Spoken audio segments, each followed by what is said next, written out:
จงช่วยขนาดปล่อยกับความศักดิ์สิทธิ์ปมพองเมียเพียเทียจงช่วยขนาดปล่อยกับความศักดิ์สิทธิ์ปมพองเมียเพียเทีย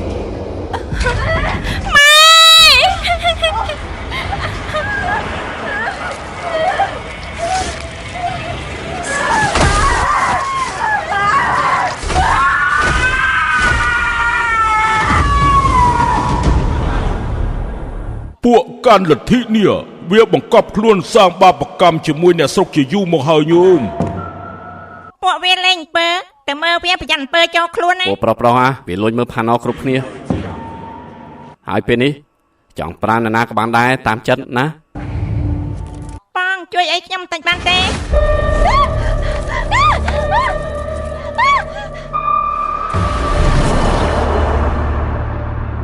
ខ្ញុំប្រាំលោកអានិកាហើយថានាងក្មេងនេះជាមួយម៉ែរបស់វាជាអ្នកលេងអំពើជីមិនខ្លាចវាទេអីខ្ញុំមិនខ្លាចនោះទេខ្ញុំមានរបស់ល្អ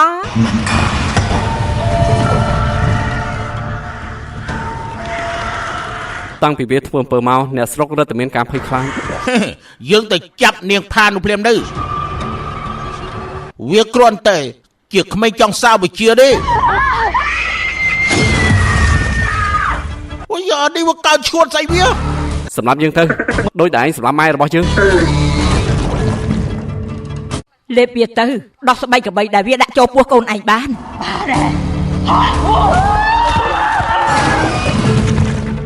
នាងក្មេងនេះអាគមវាកំពុងក្តៅមិនយូរទេវានឹងមករកឯង